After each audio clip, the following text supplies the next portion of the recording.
Are you producing something valuable, but not capturing enough of that value? Are your values helping you make better decisions, or are they just words on a wall? And does your team understand the numbers well enough to help you improve them? In this episode, my conversation with Richard Seymour from Mount Zero Olives starts with olives, but it quickly becomes a much bigger business lesson. It's about moving from production to value creation. Welcome to the Critical Few Actions to Improve Your Business podcast. I'm John Downs, and in this episode, I'll interview Richard Seymour, CEO and founder of Mount Zero Olives, one of Australia's best-known olive and olive oil brands. Now, we're all busy, so I'm going to give you the critical few insights in about 4 minutes so you can figure out your critical few actions to go forward with. If it resonates, download the ebook and listen to the full episode. When I work with successful business leaders, I often see them focused on producing more, selling more, or working harder. But the bigger question is often whether the business is capturing enough of the value it already creates. Richard's story is a strong example of a founder moving beyond the farm gate and building a brand, a manufacturing capability, a distribution system, and a leadership rhythm around a product that people trust. I took away 3 key insights from our conversation. The first insight is about turning values into decision filters. Richard said that clearly defined values and tenets let you make almost binary decisions. Yes, it fits, or no, it doesn't. That matters because growth brings temptation. New products, new channels, new partners, and new markets can all look attractive, but if they don't fit the purpose and the values of the business, they can quietly erode the brand.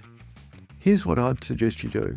Write down the few values that actually guide commercial decisions, not just the ones that sound good, and then test one current opportunity against each of them. Is it a fit, or is it just another bright, shiny object? The second insight is about knowing the numbers that protect the business. Richard talked about learning the importance of margin, inventory, debtor days, overheads, labour, cost, and cash flow. It's not glamorous, but it's the difference between a strong brand and a fragile business. I see this often. Founders are close to the product, close to the customer, and deeply committed to quality. But if they're not equally close to margin and cash conversion cycles, then in pursuit of revenue as a vanity measure, you can actually grow yourself broke. So your action is simple. Identify the 3 numbers that tell you whether your business is getting stronger or just busier. Review them monthly and make sure your team understands what they mean and how they can help.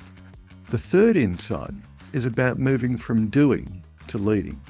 Richard said that leadership is now more about listening and questioning than directing. That's a hard shift for many founders, especially resourceful founders who are good at jumping in and fixing stuff. But that instinct has a ceiling. If the founder keeps pushing people out of the way to solve the problem for them, then the team doesn't need to learn to solve the problems for themselves. So here's what I suggest. Next time a team member brings you a problem, resist giving them the answer first. Ask, what do you think's causing this? What options do we have? And what would you do next? As I often say to CEOs, she who asks the best questions leads. There was much more in our conversation, but Richard's practical advice was clear. Define your purpose, know what you will celebrate, know your absolute no's, and then use those boundaries to test your strategy. If this resonated, it might be time to step back and look at your business more objectively. Are you capturing the value your business creates? Are your values making decisions clearer? And are you leading the team or still carrying too much of the business on your own shoulders? Download the ebook, check out the Organisation Performance and Value Diagnostic, and listen to the full episode. Now, think about your critical few actions. Is it time to focus on what truly matters in your business? Or will you keep spreading your time across too many priorities? Enjoy.